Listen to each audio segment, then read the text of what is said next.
பேரிழந்தூர் அர்-ரஹீமிய்யா Arabic கல்லூரி உங்கள் ஆண் பிள்ளைகள் 7 ஆண்டுகளில் ஆலிம் பட்டத்துடன் பிகாம், பிபிஏ, பிஏ டிகிரிகளும் பெற்று சிறந்த ஆலிமாக வெளிவர இன்றே தொடர்பு கொள்ளுங்கள்.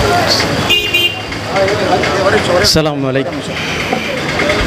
சங்கராபுரம் அனைத்து பள்ளி வாசலுடைய முத்தோழியர்கள் மேடையில் வந்து அமருமாறு அன்புடன் கேட்டுக்கொள்கிறோம். அஸ்ஸலாமு அலைக்கும் வரஹ்மத்துல்லாஹி தஆலா பரக்காத்துஹு. முபஸ்மிலன் முஹம்திலன் முஸல்லியன் முஸல்லிமா நஹ்மதுஹு வ நஸ்தஈனுஹு வ நஸ்தக்ஃபிருஹு வ நுஅ்மினு பிஹி வ நதவக்கலு அலைஹி. நஊது பில்லாஹி மின் ஷுரூரி அன்ஃபுஸினா வ மின் ஸய்யிஆத்தி அமாலினா. மை யஹ்திஹில்லாஹு ஃபலா முதில்ல லஹு வ மன் யுத்லில்ஹு ஃபலா ஹாதிய லஹு. நஷ்ஹது அன் லா இலாஹா இல்லல்லாஹ் நஷ்ஹது அன்ன முஹம்மதன் அப்துஹு வ ரசூலுஹு. அர்ஸலஹு பில் ஹக்கி பஷீரன் வ நதீரா வ தாஇயன் இலல்லாஹி பிஇذனிஹி சிராஜம் முனீரா. சுப்ஹானக லா இல்ம லனா இல்லா மா அல்லம்தனா இன்னக அன்தல் அலீமுல் ஹக்கீம். அம்மா பாது ஃபகத் கால அல்லாஹு தஆலா ஃபீ மஹகமி தன்சீல் வல் ஃபுர்கானில் அலீம். அஊது பில்லாஹி ஸமீல் அலீம். பிஸ்மில்லாஹிர் ரஹ்மானிர் ரஹீம். இன்னமல் ஹம்ரு வல் மைஸரு வல் அன்சாபு வல் அஸ்லாமு மின் ரிஜ்ஸும் மின் அமலி ஷைத்தான் ஃபஜ்தனிபு லஅல்லகும் துஃப்லிஹூன்.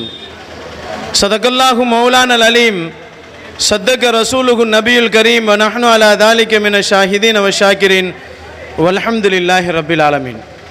புகழ் அனைத்தும் இரட்சகன் அல்லாஹ்விற்கே உரித்தாகட்டும். புமான் நபி ஸல்லல்லாஹு அலைஹி வஸல்லம் அவர்களின் மீதும் அருமை நாயகம் ஸல்லல்லாஹு அலைஹி வஸல்லம் அவர்களின் குடும்பத்தார்கள், பெருமானார் ஸல்லல்லாஹு அலைஹி வஸல்லம் அவர்களின் தோழர்கள், சஹாபாக்கள், தாபீன்கள், தபோ தாபீன்கள், நல்லவர்கள், நாதாக்கள், உலகத்திலே வாழ்ந்து கொண்டிருக்கக்கூடிய மூமினான முஸ்லிமான ஆண் பெண் இரு சாரார்கள் மீதும், குறிப்பாக விழாவிலே வந்து கலந்து கொண்டிருக்கக்கூடிய அனைத்து சமுதாயத்தவர்களின் மீதும் உங்களின் மீதும் என் மீதும் அல்லாஹுவின் கருணையும் சாந்தியும் சமாதானமும் என்றென்றும் நின்று நிலவட்டுமாகுக. கண்ணியத்திற்குரியவர்களே, அல்லாஹுவின் நல்லடியார்களே, நபிகள் நாயகம் ஸல்லல்லாஹு அலைஹி வஸல்லம் மது விலக்கை பற்றி பல்வேறு நிலைகளிலே மது குடிப்பது தடை என்பதை பெருமான் ஸல்லல்லாஹு அலைஹி வஸல்லம் பல ஹதீஸ்களின் மூலமாக நமக்கு சொல்லி இருக்கிறார்கள். அல்லாஹு ஜல்ல ஷானஹு தஆலா மதுவை பற்றியும் மதுவினால் ஏற்படுகின்ற விளைவுகளை பற்றியும் அல்லாஹ் நிறைய வசனங்களை குர்ஆனிலே சொல்லுகிறான்.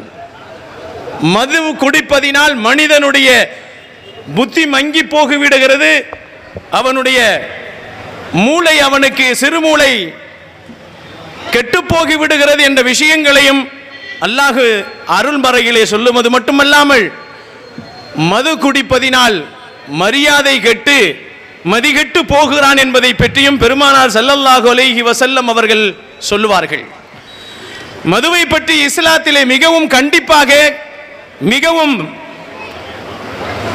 மதுவையிலிருந்து வெளியே வர வேண்டும், மதுவை விட்டு தூரமாக வேண்டும் என்பதை பற்றியும், மதுவினால் பழிக்கப்பட்டவர்கள் என்பதை பற்றியும், மதுவினால் மனிதன் உலகத்திலேயும் இழிவுபடுகிறான், மறுமையிலும் அவன் இழிவடைகிறான் என்பதை பற்றியும் நபிகள் நாயகம் ஸல்லல்லாஹு அலைஹி வஸல்லம் அவர்கள் சொல்லுவார்கள். இறைவன் சபிக்கப்பட்டவர்களிலே மது குடிப்பவர்களை இறைவன் சபிக்கிறான் என்பதை நபிகள் நாயகம் ஸல்லல்லாஹு அலைஹி வஸல்லம் நமக்கு சொல்லி காட்டுவார்கள். இன்னும் பெருமானார் ஸல்லல்லாஹு அலைஹி வஸல்லம் அவர்கள் எந்த பானம் போதை ஏற்படுகிறதோ, மயக்கத்தை ஏற்படுத்தி தருகிறதோ, அது தடை செய்யப்பட்ட ஒரு பாவமான காரியம் என்பதாக பெருமானார் ஸல்லல்லாஹு அலைஹி வஸல்லம் அவர்கள் சொன்னார்கள். அது மதுவாக இருந்தாலும் சரி, அது ஒரு பாக்காக இருந்தாலும் சரி, அது ஒரு புகையாக இருந்தாலும் சரி, எதுவாக இருந்தாலும் அது மயக்கத்தையும் போதையையும் ஏற்படுகின்ற எந்த வஸ்துவாக இருந்தாலும், அது மனிதனின் போதையை தரக்கூடிய வஸ்துக்கள் அனைத்துமே அது குற்றமான செயல், அது பாவமான செயல், அதை தடை செய்ய வேண்டும், அதை தவிர்த்திருக்க வேண்டும் என்பதை பெருமானார் கண்டித்து சொல்லுவார்கள். அடுத்து பெருமானார் ஸல்லல்லாஹு அலைஹி வஸல்லம் அவர்கள் சொல்லுவார்கள், எந்த பொருளில் போதை வருகிறதோ அது அனைத்துமே ஹராமான விஷயம், அனைத்தும் இஸ்லாத்தில் தடை செய்யப்பட்ட விஷயம். அதை அவன் குடிப்பதினால் மனிதனுக்கு முன்னால் அவன் மதிப்பிழக்குகிறான், தொழுகைக்கு கூட அவனால் அனுமதிக்கப்படுவதில்லை, சபைகளிலே அவனை முன்னிறுத்தப்படுவதில்லை என்றெல்லாம் பெருமானார் ஸல்லல்லாஹு அலைஹி வஸல்லம் நமக்கு சொல்லி காட்டுகிறார்கள். ஒரு பானம் இருக்கிறது, அதை அதிகமாக குடித்தாலும் சரி கம்மியாக குடித்தாலும் சரி, அது போதை வருகிறது என்று சொன்னால், அது குறைவாக குடித்தால் போதை வரவில்லை என்று சொன்னாலும், போதை வரக்கூடிய எந்த வஸ்துக்களை குடிப்பதும் இஸ்லாத்திலே மிக முக்கியமாக தடை செய்யப்பட்டிருக்கிறது, ஹராமாக்கப்பட்டிருக்கிறது என்று பெருமானார் ஸல்லல்லாஹு அலைஹி வஸல்லம் அவர்கள் சொல்லுவார்கள். இந்த உலகத்திலே மதுவை அருந்தக்கூடியவர்களுக்கு மறுமையிலே நபிகள் நாயகம் ஸல்லல்லாஹு அலைஹி வஸல்லம் அவனுக்கு மறுமையிலே நரகவாதிகளின் சீழ்களையும் சலங்களையும் நரகத்திலே வேகக்கூடிய அவர்களின் வேர்வைகளையும் தான் குடிபானங்களாக மறுமையிலே கொடுக்கப்படும் என்பதை நபிகள் நாயகம் ஸல்லல்லாஹு அலைஹி வஸல்லம் அவர்கள் நமக்கு சொல்லி காட்டுகிறார்கள். கண்ணியத்திற்குரியவர்களே, சாபமிடப்பட்ட மனிதர்களிலேயே மது குடிக்கக்கூடியவர்கள் சாபமிடப்பட்டவர்கள் என்று சொன்னார்கள் பெருமானார் ஸல்லல்லாஹு அலைஹி வஸல்லம். மது குடிக்கக்கூடியவர்கள் ஒரு காலமும் அவர்கள் சொர்க்கத்திற்குள் நுழைய மாட்டார்கள் என்று சொன்னார்கள் பெருமானார் ஸல்லல்லாஹு அலைஹி வஸல்லம். இப்படியே தொடர்ந்து மது என்பது பெரும் பாவம், மது என்பது பாவங்களுக்கெல்லாம் தலை. மதுவினால் ஒரு மனிதன் எல்லா பாவங்களையும் செய்வதற்கு அவன் தைரியம் வந்துவிடும். மது குடிப்பதினால் அவன் தாயார் என்று தெரியாது, அவனுடைய தங்கை யார் என்று தெரியாது, அவனுடைய மகள் என்று யார் என்று தெரியாது. மது குடிப்பதினால் அவன் செய்கின்ற தவறுகள் எல்லாம் எல்லா தவறுகளுக்கும் ஒரு தாயாக இருக்கிறது. மது என்பது தாய், பாவங்களின் தாய் என்பதாக பெருமானார் ஸல்லல்லாஹு அலைஹி வஸல்லம் சொல்லி இருக்கிறார்கள். அன்பிற்கினியவர்களே, அல்லாஹ்வின் நல்லடியார்களே, நபிகள் நாயகம் ஸல்லல்லாஹு அலைஹி வஸல்லம் அவர்கள் இந்த விஷயத்தை சொல்லுகிறார்கள். ஜிப்ரீல் அலைஹிஸ்ஸலாம் அவர்கள் நேரடியாக வந்து என்னிடத்திலே சொன்னார்கள், முழுமையாக சபிக்கப்பட்ட வகையிலே மிக மோசமானவர்கள் யார் என்று சொன்னால் மது குடிக்கக்கூடியவர்கள் தான். ஒரு மனிதன் மது குடித்து அவன் திருந்தாமல் அவன் வாழ்க்கை பூராகவே மது குடித்தவனாக வாழ்ந்தால் அவன் மரிக்கின்ற நேரத்திலே அவன் காஃபிராக மரிப்பான் என்பதை நபிகள் நாயகம் ஸல்லல்லாஹு அலைஹி வஸல்லம் அவர்கள் நமக்கு சொல்லி காட்டுகிறார்கள். அது மட்டுமல்ல, பெருமானார் ஸல்லல்லாஹு அலைஹி வஸல்லம் அவர்கள் மது குடிப்பவர்களை பற்றி பெருமானார் கண்டிக்கின்ற வழியிலே இப்படியும் கண்டித்திருக்கிறார்கள். மது குடிப்பவனுக்கு நீங்கள் சலாம் சொல்ல வேண்டாம் என்று சொல்லியிருக்கிறார்கள். மது குடித்தவனுக்கு அவன் சலாம் சொன்னால் நீங்கள் பதில் சொல்ல வேண்டாம் என்று சொல்லியிருக்கிறார்கள். மது குடித்தவன் உடல்நிலை சரியில்லாமல் போகிவிட்டால் அவனை நீங்கள் உடல் நலம் விசாரிக்க வேண்டாம் என்று கண்டித்திருக்கிறார்கள். ஆக மது குடிப்பதை பற்றி இஸ்லாம் மிக வேகமாக நிறைய விஷயங்களிலே கண்டித்திருக்கிறது என்பதை பெருமானார் ஸல்லல்லாஹு அலைஹி வஸல்லம் நமக்கு சொல்லி காட்டுகிறார்கள். கண்ணியமானவர்களே, அல்லாஹ்வின் நல்லடியார்களே, இதுபோன்று பெருமானார் ஸல்லல்லாஹு அலைஹி வஸல்லம் அவர்கள் மது என்பது மனிதனின் புத்தியையும் அவனுடைய மூளையையும் மங்கச் செய்து விடுகிறது.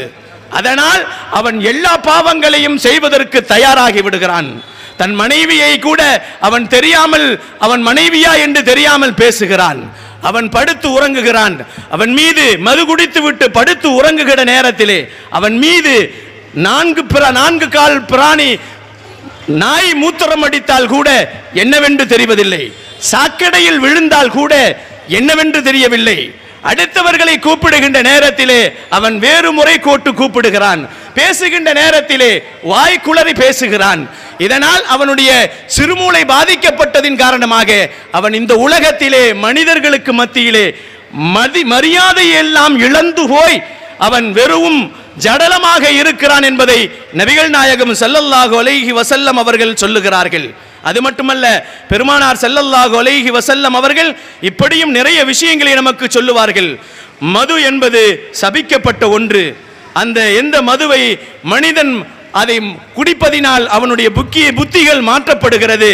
அதனால் அதை குடிப்பதற்கு அனுமதி இல்லை என்று சொன்னார்கள்.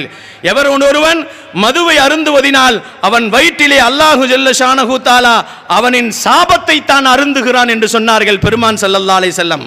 கருணை நபி ஸல்லல்லாஹு அலைஹி வஸல்லம் அவர்கள் இந்த மதுவை விலக்கிக் கொள்ளுங்கள் என்று சொன்னார்கள். அதே போன்றுதான் மதுவை பிழியக்கூடியவனுக்கும் நபிகள் நாயகம் மதுவை தயாரிப்பு செய்யக்கூடியவனுக்கும் தனக்காக வேண்டி தயாரித்தாலும் சரி, பிறருக்காக வேண்டி தயாரித்தாலும் சரி, அவன் சாபத்துக்குரியவன் என்று சொன்னார்கள் பெருமான் ஸல்லல்லாஹு அலைஹி வஸல்லம். பெருமானார் ஸல்லல்லாஹு அலைஹி வஸல்லம் தான் மது குடிப்பதற்காக வேண்டி ஒரு மனிதன் மது குடிப்பதற்காக வேண்டி அதை பிழிகிறான் என்று சொன்னால் அவன் மட்டுமல்ல, அவன் யாருக்காக வேண்டி மதுவை பிழிகிறானோ அவனும் சாபத்துக்குரியவன் என்று சொன்னார்கள். இப்படியும் சிலர்களை பெருமானார் ஸல்லல்லாஹு அலைஹி வஸல்லம் சபித்திருக்கிறார்கள். யார் ஒருவன் தனக்காக பிழிந்து கொடுக்கக்கூடியவனாக இருந்தாலும், அடுத்தவர்களுக்காக அதை கொடுக்கவனாக இருந்தாலும் சாபத்துக்குரியவன். அதை குடிப்பவன், மதுவை குடிப்பவன் சாபத்துக்குரியவன். அதே போன்று யார் எடுத்து செல்லுகிறானோ, மதுவை எடுத்து செல்லக்கூடியவன் சாபத்துக்குரியவன். யார் மதுவை கொண்டு செல்லுகிறானோ அவன் அல்லாஹ்வின் சாபத்திற்குரியவன் என்று பெருமானார் ஸல்லல்லாஹு அலைஹி வஸல்லம் அவர்கள் சொன்னது மட்டுமல்லாமல், மதுவை விற்கக்கூடியவனும், மதுவை வாங்கக்கூடியவனும், மதுவை ஊற்றி கொடுக்கக்கூடியவனும் பெருமானார் ஸல்லல்லாஹு அலைஹி வஸல்லம் தெளிவாக பேசுவார்கள். இவர்கள் எல்லாமே மார்க்கத்திலே குற்றவாளிகள், இவர்கள் குற்றவாளிகள் என்று பெருமானார் ஸல்லல்லாஹு அலைஹி வஸல்லம் அவர்கள் வன்மையாக கண்டித்திருக்கிறார்கள்.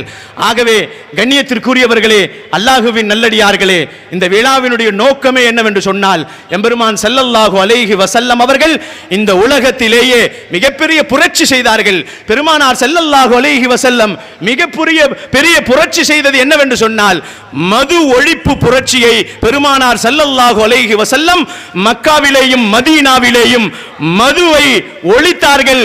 தெருக்கள் எல்லாம் மது சாக்கடைகளாக ஓடியது, மது ஆறுகளாக ஓடியது என்று வரலாறுகளிலே சொல்லப்படுகிறது. அல்லாஹு ஜல்ல ஷானஹு தஆலா பெருமானார் ஸல்லல்லாஹு அலைஹி வஸல்லம் அவர்கள் 1446 வருடத்திற்கு முன்னால் மதுவை ஒழிப்பதற்கு அன்றே குரல் கொடுத்தார்கள், அன்றே புரட்சி செய்தார்கள். அந்த புரட்சியை தொடர்ந்து நாம் இன்றைய காலம் வரை, இப்பொழுது வரை மதுவை எதிர்த்து கொண்டிருக்கிறது இஸ்லாம். அல்லாஹு ஜல்ல ஷானஹு தஆலா மதுவிலிருந்து விழிப்புணர்வு பெறுவதற்கு நம்மையும் நம்முடைய சமுதாயத்தையும் உலகத்திலே வாழக்கூடிய எல்லா சமுதாயங்களையும் அல்லாஹு ஜல்ல ஷானஹு தஆலா காப்பாற்றி அருள்வானாக. வாய்ப்புக்கு நன்றி கூறி விடைபெறுகிறேன். வாஹிரு தாவானா வனில் ஹம்துலில்லாஹி ரப்பில் ஆலமீன். அஸ்ஸலாமு அலைக்கும் வரஹ்மத்துல்லாஹி தஆலா பரகாத்து.